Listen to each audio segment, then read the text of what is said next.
and welcome, my friend, into Duelist of the Gloom set review.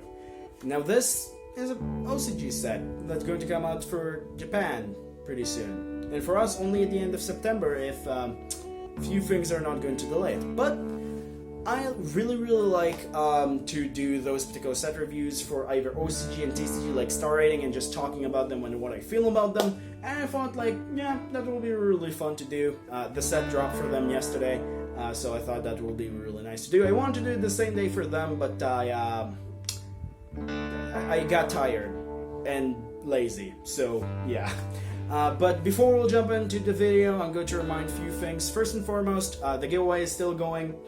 If you want to take part of the Eternity Code box giveaway, you're more than welcome to. There's still 5 days to it, I would say that, but even if you're not going to win this giveaway, you might go to have another one in the next one I'm going to do. Probably going to do one like once we're going to get to 2,000 or maybe 1,500, we'll see, but you're probably going to have a chance to maybe win something in the future. Next up, we also have as usual, the yugitubers in the cards in the description down below. You know, the usual. Go check them out. And as they say, a subscriber, they keep the depression away. So if you want to help the channel and just help me generally, I would muchly appreciate that. Because it just helped me, give me energy to want to make more videos. And it just, you know, you're not losing from this anything. You're just gaining from it if you're staying on the channel. So yeah, that's pretty much it for that. So let's jump right into the archetypes. I'm going to be a little bit nicer to them because I do understand they're non-meta archetypes, and they're not supposed to be competitive, but I'm still going to be a little bit harsh here and there, so yeah, do prepare for that. So if you're afraid of card violence, of like me trash talking cards, be advised, okay? But seriously though, let's jump right into it. So first things first, we have 3 archetypes introduced in this set, which I think it's a very interesting idea that they're actually like reducing the number of archetypes into 3 instead of like being 6 at the start, then 5 with 5 cards of support, now to 3 with 7 cards of support. I don't understand why I didn't do it 8 to just keep the consistency of 24 cards, but nah, I guess that's fine. So we're going to get 3 archetypes in this set, which is Raw support, Meklord support, and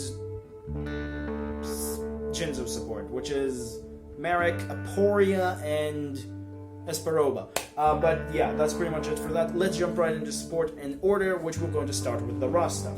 So for the raw stuff, you got 2 packages, technically. The packages that help you supposed to summon God Slime, and the package that's supposed to help you essentially summon Ra. So let's get started with the God Slime stuff. So first off, you have the God Slime himself, Egyptian God Slime. It counts as 3 tribute. It does look hard to summon, but you have the ability to use an Aqua level 10 on the field to tribute summon it, or should I say like fusion summon it from the extra deck. It's gonna work like that way, you know, the usual stuff. But it can also be tribute as 3 materials, but I'm not sure if it's that easy as you think, because getting to Reflect Slime is not that hard, which we're going to see in a second. But getting a level 10 from Guardian Slime, which is the other level 10, is not that easy. However, I do think this card is not that bad and have particular protections, but I am not really sure about that one. We're going to rate it during the end after we'll end the package. Next up, we have the best card I think in the package, which is Reactor Slime. Reactor Slime is just summon for you 2 tokens. That could have been just the text of the card. Summon for you 2 tokens. You're good to go. Unfortunately, they didn't give it like the best effect. Unfortunately, they gave it like the other effect of like only during the battle phase you contribute it to set Metal Reflect Slime from your deck to essentially like work with God Slime, which then like you can summon during the end of the battle phase.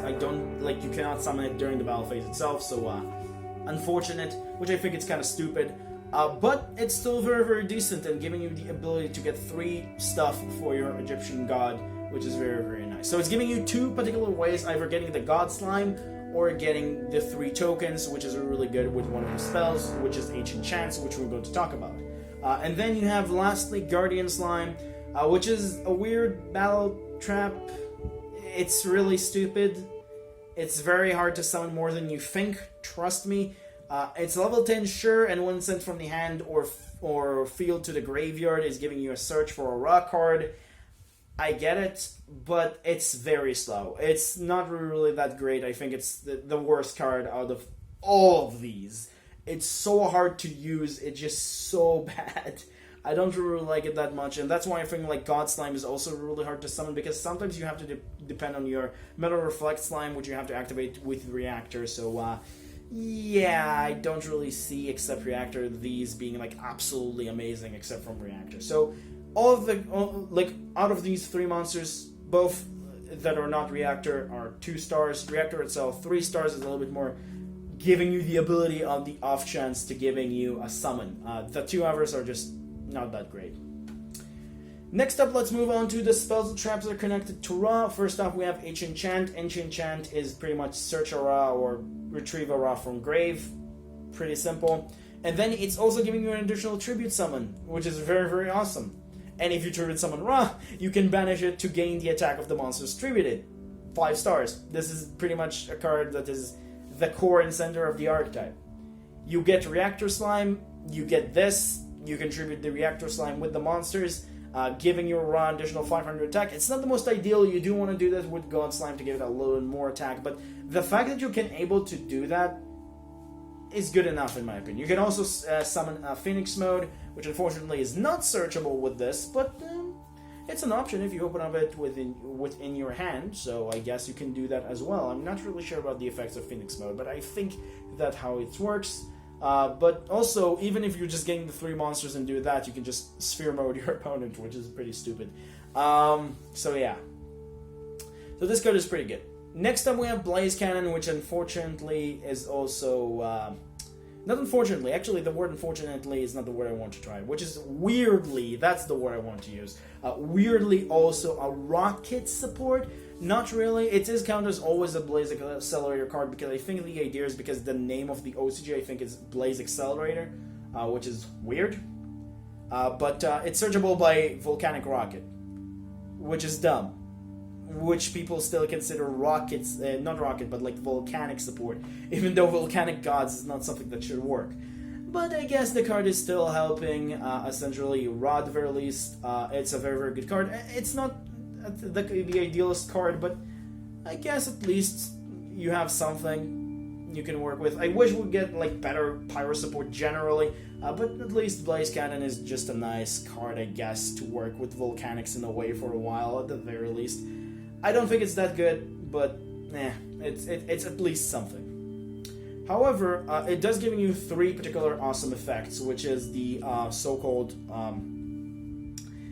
I believe, cannot be targeted, cannot be destroyed by battle or something like that. Like some really good effects that he has in the anime. So it's giving the effect for Ra during the battle phase, which is really nice. So 3 stars on that one.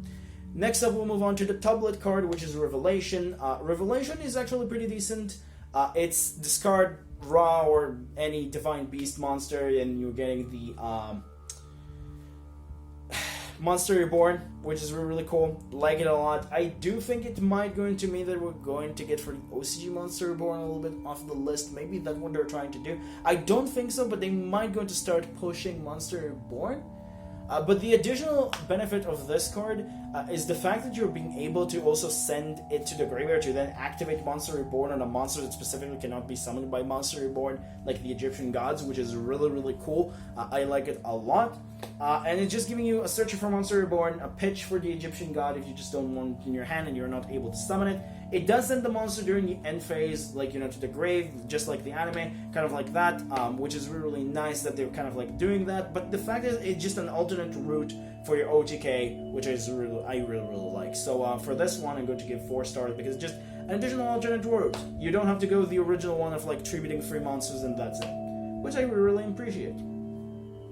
And lastly, we have a Sun God, or one with the Sun God, which is pretty much what Merrick did every single time he fused with Ra.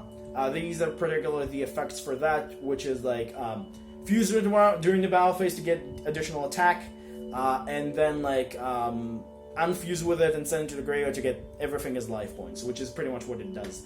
This is what it does. Also, it's a quick, it could be activated the turn you have Ra on the field as well. So if you have Ra already on the field, you can flip it immediately, which is really, really cool and very, very useful. Weird thing, however, is that it can only be activated one effect per chain, which is dumb, but I guess that still works. 3 stars on that one. So overall, the raw support pretty much impressed me for the fact that they were able actually to capture good enough effects. I still think they could have made some of the cards a little bit more stronger, especially Guardian Slime, but to make like God Slime a little bit more summonable, but not the worst, I guess. Like, all the monsters are a little bit lackluster, but the spell and traps are actually really good for the archetype, or at least what they're trying to push for. I do think that the monsters could have got a little bit more of a betterment effect, but, you know, not the worst. So that's at least that. Next up, let's move on with the serial number with the Meklords, which the Meklords also have particular packages for themselves. First off, you have the Meklord Emperors, the 2 new ones, and their particular card that's supposed to work with them, which is the Trap. And then you have the Meklord Army particular support cards, which we're going to talk about them. And then the 2 utility spells. So first off, let's start off with the Meklord Army cards, which you have, or should I say Meklord Emperor cards. You have the new boss monster, Trichelia, I believe how you pronounce that. It's not the most easiest to summon, but not as hard as you think it is. Banishing 3 Meklord monsters is not that hard. It's a lot easier than the 2 other versions that you have, which is really nice. It's a very good an OTK enabler, and take an opponent monster from the extra deck. And on top of that, if you talk a Synchro monster, it can attack 3 times. It's already a 3,000 attacking monster that can become bigger. That's how Meklord should have been. Just good generally-ish, but better, so much better against Synchro. Which, unfortunately, they weren't up to now, which is kind of a shame. But at least this card is pretty decent, 3 stars on that one. I really, really like this one. Then you also have the new Wiesel, I believe how you're pronouncing it. This one have a nice protection effect for the monsters, which you can tribute it and just protect them, and all of like your cards, which is really cool. Not the best, but still pretty useful. And then you can also tribute it whenever you want during your opponent's turn, which is really nice to just get it on the field and then target a monster and just it cannot attack, which is very nice on that one, being able to just deal with particular monster to, like, you know, just not able to attack. Pretty cool. 3 stars on that one. Not the best, but still very useful. And lastly, for that package specifically, I'm counting that Cruel Mercy, which I'm going to give 1 star. It's a nice recovery card, the Trap, but it's not really the most easiest thing to achieve. It's cool, it's useful, I get it, but getting to achieve something like this in an OTK deck is just not really the most easiest. Sure, you do want to run 1 copy, maybe, for, like, you know, for the off chance it will be useful, but I'm just going to give this one 1 star. It's just so hard to achieve. Like, you do have the Trichelia, but it's just so weird. It's a card that is just not really that good. So I'm going to say that Cruel Mercy is just very hard to achieve, and like getting the 3 monster from the banish or grave is not, it's not always the best thing. So I'm just going to say that one. Next up, let's move on to the Meklord Army cards, which are the 2 last monsters of the deck. You have Infinity Core and Obligato. I think Obligato is the better one of the 2. I'm also going to throw Assembly on that one, because that's essentially like the package that you want with one of the old field spells, which will appear on screen as well. So the idea is, you use Obligato, you destroy it, you summon 2 Meklord armies, which one of them is Infinity Core and the other one is the bird robot blue thing, for one of the Meklord Emperors that you don't going to use in your deck. You're going to summon it and the Infinity Core, you're going to search the Assembly, you're going to activate the Assembly, you're going to discard a card, you're going to pop the bird thingy, and then it's going to give you a particular, like, a special summon or a search, and then you're also going to be able to use the other effect of the Assembly to pop other spell and trap, because your Meklord army card or whatever got popped, and then you'll be able to pop the field spell and get another Meklord army or Meklord card, which is really good. So that's pretty much the combo that you need to work with. Core also giving you the ability to just pretty much be like a Sassy Rookie, just a wall, and then summon for you a Meklord Emperor with like types and with an attribute not from the monsters that you have on field, which is really nice. So you can get like 3 walls, so to speak, which is really cool. 4 stars on that one. Synchronos for Obligado. Obligado is just really cool. Being able to just get 2 Meklord armies is really nice. You do get an additional burn effect, but it's pretty insignificant. It's just very good, just generally the first effect, and that's it. 4 stars on that one. Assembly also 4 stars. It's a little bit harder to activate, but the fact that you get like a card that just pop for your stuff is really good. I do think that this card effect is unnecessary, but it's still very nice. And lastly, you have Meklord Control, which you're going to get 2 stars. It's a weird battle-related card, which making one of your Meklord armies, Meklord Emperors, very strong, or armies, or whatever you want, and then it can attack something, get rid of it, but your opponent not take battle damage. You could attack with the rest, and also giving you a protection in the graveyard, but I do see myself, if I will ever build this, running like 1, max 2 copies. It's not the best card in the world, but still very cool. That's it for the Meklords. The Meklords are interesting, I gotta say. They're not the strongest, but they did get a support that just made them less suck, if I'm being honest with you. So that's pretty much it for them. And then lastly, we're going to move on to the Jinzo support, which in my opinion is the best support out of all of these, which has 3 monsters and 4 spells. So let's start off with the garbage first, and we're going to get through that pretty quickly. Giga Cyber and one with the Cosmos, I believe, the one in touch with the Cosmos. Both of these cards kind of suck. In touch with the Cosmos really depend on your new rank 6, which is just really bad, and the fact that like you're getting a draw effect depending on something, and you need a monster from your opponent, it's just pretty stupid. 1 star. Giga Cyber is just a weird Cyber Dragon summoning effect, and his other like battle related card is also very hard to do. 2 star on that one, so that's really hard. Then you have Energy Shock and Metal Dynamite, or whatever that's called, Dynamante, or whatever there is.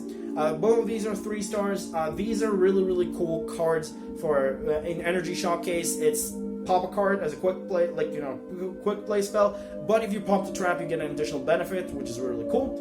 One of them. And in the case of the Metal card, it's just giving you the ability to just specifically use a particular protection effect. You can activate multiple per turns, by the way, so do keep that in mind, which is really cool to do that. Both of these are 3 stars, by the way. Then you have the boss monster, which I want to skip through the less or easy cards to explain first, because this is the pretty much most easiest archetype to explain out of all the 3, because it's pretty straightforward.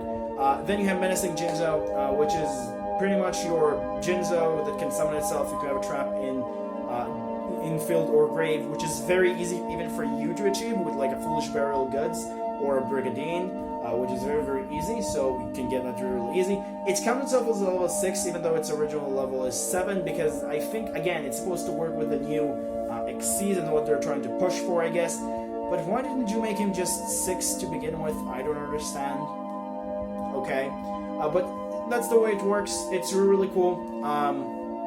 It does allow you to tribute during your turn and your opponent's turn, and summon from hand or grave the OG Jinzo, specifying hand for grave or grave. It's not from deck, that's the biggest issue I have with this card. If it was able to summon one from deck as well, you wouldn't have to run like more than 1 copy of Jinzo. But the fact that you have to summon from grave or hand is just making the card a little bit useless in some particular situations, but at least it's giving you the ability to get access to original Jinzo, so I'm going to give 4 stars on that. Then we have Psychic Bounder, and then we also have Law of the Cosmos, which both of these are really cool. You have your Bouncer or Bounder, which is supposed to be your Stratos, only with a benefit, which in this particular benefit is searching for you like a Jinzo or Jinzo spell and trap, or a card to specifically search for your Jinzo spell and trap in its name, or in its text, just like the Dark Magician searchers. So pretty much what it does, which is really cool, which is very nice. But on top of that, it also got the ability to pretty much deal with tributing itself or getting rid of himself and one of the monsters attacking another monster that you have. So that's really nice in that regard. So I'm going to give this one 5 stars. It's just a Stratos with an additional benefit, which is really cool. Then you have Laws of the Cosmos, which is, again, same idea. It's a Rhoda, but with an additional benefit, which is really cool. It's pretty much search a Jinzo or Jinzo monster kind of a card, which is really cool.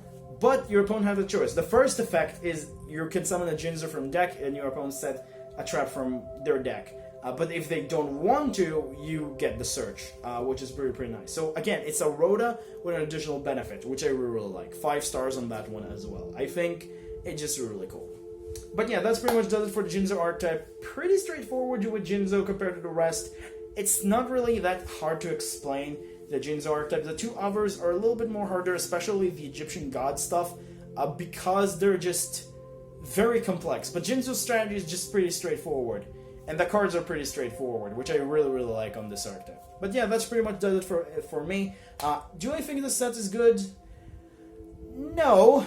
Do I think it's bad? Also no. I think the set overall is just fun for casual players, or for players who just want to pick up a particular nostalgia deck for fun. I think it's a good move that they make it like more focused support, rather than just like having 5 or 6 themes in these legendary duelist sets. And now like they have like 3 supports with 7 cards each, which I think is a little bit more good and just more impactful. And you can also just support bigger things. Maybe even redo for Dark, Cyber Darks and Roids, because these 2 just got really screwed over. So yeah, and other archetypes from like the previous legendary duelist. But yeah, this is just I think is the way to go with this particular set. I do think that the set overall is not the strongest. I do think the strongest archetype out of level 3 is Jinzo, but that's at least my opinion.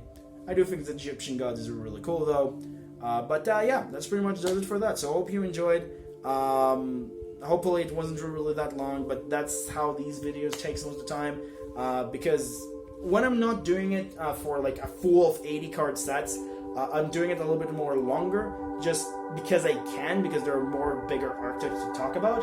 But even like, for example, like Eternity Code, I'm just going to go really easy on the cards. I'm trying to compact it as small as possible, because they have like 80 to 100 cards, depending if I'm doing OCG or TCG core sets. You know what I mean. So yeah, hope you enjoyed. Like I said again, see you next time. Remember, creativity is the key in this game. Have a good day and stay safe, and see you all next time, or any of you next time. And there will be a new deck profile this week. I'm not sure if I'm going to stream today, tomorrow, or this week as well, but I'm probably going to do that. It's not going to be like the most going to stay the same thing of like, you know, you saw probably like StarCraft and stuff like that. It's just for my friends and everything that like really like this game. You don't have to do that. It's still going to be a Yu-Gi-Oh channel. I'm just sometimes going to drop here and there like my favorite game until we'll finish it. But there will be Dawn of the New Era related stuff, so don't worry about that. There will be in the future Dawn of the New Era streams, so just don't worry about that. See you next time.